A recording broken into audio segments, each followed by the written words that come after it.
Happy Summit! I'm so excited to be here with you today. My name is Laura Pennock, and I am from Fairy Fox Design. I have been working as a face painter for about 15 years, and let me tell you, oh my goodness, don't we have the best job ever? It's like incredible. And so I'm really happy that I get to share some of what I love with you, knowing that you'll love it too. If you have any questions, of course, I'm here watching this with you, so make sure that you ask them. Feel really comfortable to there are no stupid questions, right? And this class is going to be so much fun. We're going to enjoy exploring our kits together. I want to take you guys through this amazing journey that is the color green. All the colors are awesome, and you could take this class in any color, but in order to feel at home at one with the forest, I wanted to talk to you guys about the color green. It is such a fantastic color that we do not use enough, and so I want to show you where and when I use it, and where and when I forget to, and I shouldn't forget because it's fantastic.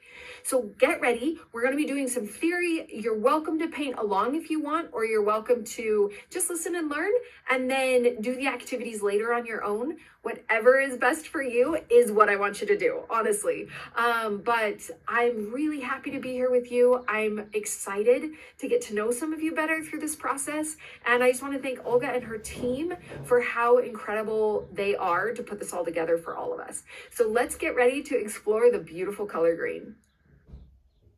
Color Theory, Episode Green with Laura the Fairy Fox. You guys, I love color, and as face painters, we get to live in a world of color. We have colorful booths, and the kids are always wearing colorful clothes, and the events we're at are usually decorated. Color is everywhere. But as the artist, we are going to be the ones that are looking for using that color and creating incredible pieces of art with that color. So how do we become the masters of the color that we are using? Here it is, color theory.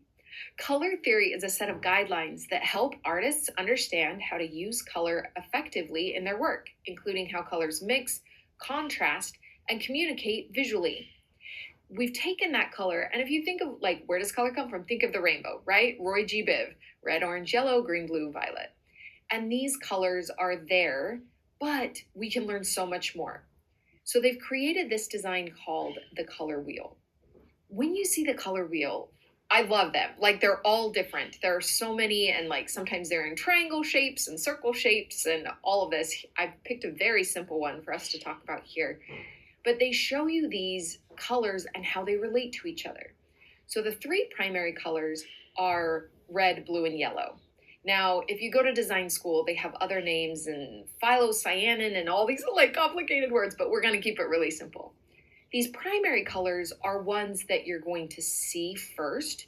Your eyes actually will interpret red and yellow before they see any of the other colors, and they are very basic colors that we use all the time, right? If we mix those primary colors together, that's where our secondary colors come from. And so that's going to be green, orange, and purple. Now, I hope that all of you know all of this already, but we're going to go deeper. And so before we go deeper, we got to start here. So then we've got tertiary colors. Now, tertiary just means the third level. So this is when you start mixing green with orange, and it creates a lot of neutral tones. So you're going to get browns, you're going to get grays, and it's so beautiful when you mix your own colors. But as we take a look at what this tells us, let me break it down for you really simply. Anytime two colors are next to each other on the color wheel, so if you look at green and yellow, or you look at orange and red, those colors are going to blend well together. In this wheel, in the picture, you can see what happens when you do. What happens when you mix green and blue? Well, you get that teal color there. This helps us when we're either mixing on a sponge or even cutting paint to create our own one strokes. You can see that these colors are, I like to think of them as friends. They hold hands. If they're next to each other, you will create something in between, and it will also be beautiful. But one of the amazing things that this also shows us is if we put them not next to each other, but included in the same design, colors that are far away from each other on the color wheel. So directly opposite, if you look at green and red, or blue and orange, or yellow and purple, these are called contrasting colors or complementary colors. These colors look amazing together. In fact, we often get these combinations in sports teams or logos because they have a real pop. If you want to do a crazy activity, you can take one of these colors, any color, big color piece of paper, and stare at it for a long time. And then when you take it away and you look at a white wall, your eyes will still see a patch of color that is at the complement. That's how tied these colors all are together. It's absolutely amazing. So by understanding when colors can blend together, and we can use them right next to each other on our sponges and brushes, and when colors look really nice together, it allows us to create more drama and dynamic feeling in our paintings. Take a look at this next slide. Here you can see a rainbow butterfly. Now, when I do a rainbow butterfly, of course, kids always say, what's your favorite color? It's rainbow. When we look at rainbow as a color, there are a lot of colors going on, right? And I find that there are too many. There are too many colors in a tight space. If I'm painting a rainbow, good. But if I'm painting a rainbow unicorn or rainbow butterfly, I like to try and break them up into chunks of color that work better together. So I've split them in half. You've got the top half of the butterfly, which brings the first half of the rainbow, and the bottom half. I like to think of these as the warm tones. The top flower is the warm tones, and the bottom flower is the cool tones. This is used in decorating. If you use warm tones in a room, you actually feel warmer. I wasn't being very careful once, and I love the color blue. And so I painted my studio with blue walls, and I kid you not, like it was a warm day, and I walked in there and I was like, oh, I feel cold. And like I had to go back to the store and buy yellow paint because I was like, not gonna happen. I can't feel cold all the time. That just won't work for me. So as we are looking at what colors we want to use, we want to keep some of these things in mind. And so let's figure out, what does it take for us to decide what colors we're going to use? Now, granted, we're not going to choose whether we want the kid's face to look warm or cold, but if we are looking for a menacing dragon look, we might choose a cool tone. All right, here we go. Colors for face painters. What are the rules that are going to bind us and our ability to use color in our work? This is how it goes. Number one, what colors do you have in your kit? Obviously, we can't paint with paint we don't have, right? And so it's important that you really know your kit well. If you're like me, back in the day when I first started painting, I would buy colors and then people would give me colors and then I would have all this paint and I didn't necessarily know all of it and I wasn't very organized. And so on the job, I had my go-tos. This is what I'm always using. And then all of these colors went unused and went unseen and it was super sad. So I'm better than that now, but that's our first step. We got to know what colors we have in our kit. The next question is, we want to think of, what did the client ask for? Often we forget and we skip this stage. But if you ask the kid, what is your favorite color? They're going to tell you, and usually they have an answer. And that allows us, it's like a cheat code. We know the kid is going to be happy with the design if it's painted in their favorite color. So we want to make sure that we don't forget to ask that. The next question is, what colors are typically used in that design? If we do something like a strawberry, we're probably going to use pink, red, and green, right? If somebody wants a strawberry and we're like, oh, we're going to make it so cool and we're going to, use blue and purple, it might struggle a little bit. They might know that it's a berry, but what kind of berry is this? I don't know. So we want to keep that in mind as we're going through this guidelines of what we're going to do. The next thing you want to remember is, what colors do you like? Now you might find that a little interesting because obviously we're rarely painting our own face, but I find that when I am doing things I love, designs I love, colors I love, whatever, the art flows out of me and I create my best art. So don't forget to ask, what do you like? Now maybe the kid asked for red and you're like, okay, but I love yellow. Guess what? You can use red and yellow. Okay. So then the last step, and I hope that we all remember to do this, is we want to look at our work and say, okay, are we balanced? Are we finished? Is there some other color that could come in here to help bind this all together? So we want to always remember to ask that finishing, what is the balance here? Now, before we get too far in, I want to talk about getting ready to learn. When you're taking any kind of class, or even if you're just researching on your own or anything, you want to have the tools around you that are going to support you. For me, that's a notebook. I've got to be taking notes. I love that the summit puts together that incredible tool for us. So definitely, I recommend getting the book.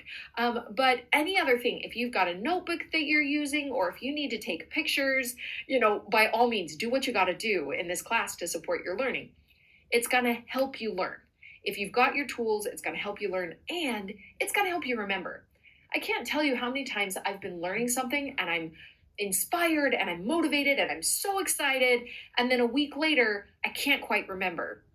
So what I've given you guys in my handout is you're going to see this picture of 9 faces. I feel inspired when I look at a human face. I think, oh, what's going to fit there, or what's going to be that way? So I've got some that are looking straight at you, some that are looking to the side. And if you print this out and you have it in a normal size piece of paper, this is a great way to take notes. Instead of using your pen or pencil to draw a little butterfly, you can actually draw that line work of the butterfly on this paper. And it allows you to take notes in a way that connects to face painting. If I'm at the doctor's office or something, I'm not going to bring my face paint and set it up and try and get going. Absolutely not. But I can have a couple of these pages with me, and then when I get a second, and instead of just endlessly scrolling and liking and saving pictures, I can be like, oh my gosh, I love the placement of this. I'm going to doodle it on this little cheat sheet, and that's going to help me learn. It's going to help me remember. Now we get to dive in. The class that I picked to teach you guys is all about green. I find green is a color that is often overlooked. Kids don't pick it as their favorite, but even if it's not somebody's favorite color, it is a best friend to all the colors. Like, you think of anything alive and green is there. You think of anything, even, red, we've got the complement of green. Yellow is in green. Blue is in green. Like, it's all there. And so here we have this cute little tropical island turtle, and it's green. And I just love that. So we are going to deep dive into green. It's going to help us connect to the forest, and we're going to have a good time. As we look at where this message of green comes from, we want to take a look at these 5 areas. So realism. If the thing is green in real life, we get to use green. And that's like the easiest. Oh yeah, obviously. So if you're painting a leaf, if you're painting a snake, a snake is green, let's paint it green. The next one is fandom. This can be sporting events, pop culture, any kind of time that you've got a school spirit and school is green, we get to use green. So it can be that it's the kid's favorite color. Oh, perfect. We'll use green. Whatever it is, if somebody is a fan of the color, boom, we're going to use that color. The next section that we can look at is we can look at the emotion. What does green imbibe in us? I know green brings nature, all the leaves and everything, so it can be a very calming color to use. It can also be a creepy color. If you're looking for how to make somebody look sick, humans actually look sick when they're green. And so that can bring an eerie emotion if we're just trying to, make somebody look a little witchy or something. So think about the times that green can help communicate the vibe you're going for. The next section is holidays. And we're going to skip that one for a quick second and go to the last, and then we'll come back to holidays. So an event theme. This may be Earth Day, right? Earth is blue and green. And so there we have green again. And so make sure that if you're going to an event that has a theme, that you're ready for those colors. And often green can be one of them. So back to holidays. How important is green really? I want to show you guys. It's incredible. Green is so important. Here are 6 major holidays. And they are catered to the US because that's where I'm at. So if you don't recognize a couple of these, I'm going to give you a break. But this is a little quiz time. You can take a minute and you can look at these color combinations. This is a color palette, right? When you choose more than one color and you bind it together, it's going to be like, okay, here's my color palette. This is what I'm working with. It is amazing to see how often green shows up. So go ahead, make your guesses. We're going to go through them and see if you got it right. So that first one, green, purple, yellow, we've got Mardi Gras. This is royalty at the max. So if you want to paint a design that is going to really look luxurious, this is a great color palette. And hooray, I love Mardi Gras.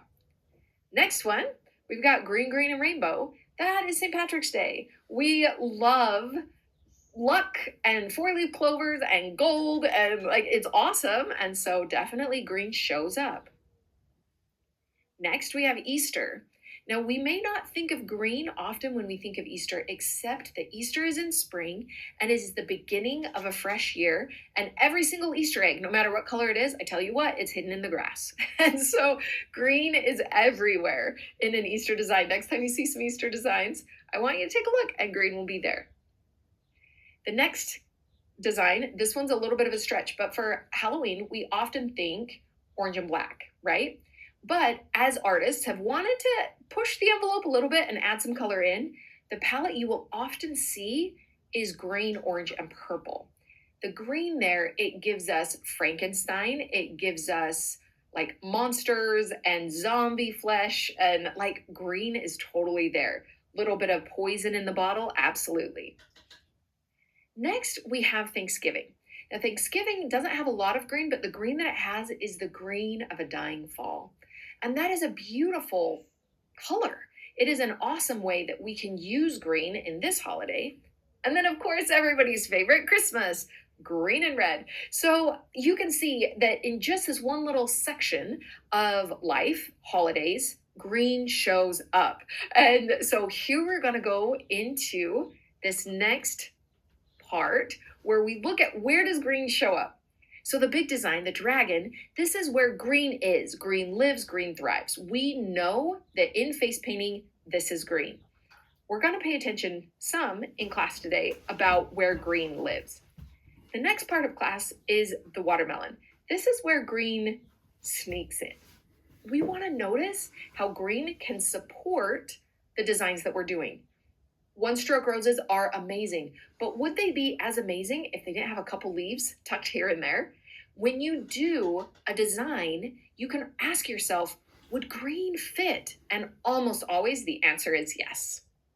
Then the last section that we're going to go through today is places where green doesn't fit. Like, nope, this isn't it. And did you know what? Maybe it could be. And so I want you to ask that question of, yeah, but could green be here? And I cannot wait to answer yes. Let's make it happen. Now that we've finished looking at how the color green works and all of this stuff that we've gone through together, we want to do some activities. So I've got a few different activities set up for us today. The first activity we're going to do is we're going to look at what greens are living in our kits already. We're going to look at how we can use them to create brand new greens that you didn't even know you owned. Do you believe that? I'm going to give you guys new paint that you don't even have to buy because it's in your kit. Okay, so we're going to explore the greens we already have. Then we're going to move into what we can do with those greens in this next activity. And then for our final activity, we got to do some painting. Of course, we're going to do some painting. Let's get started.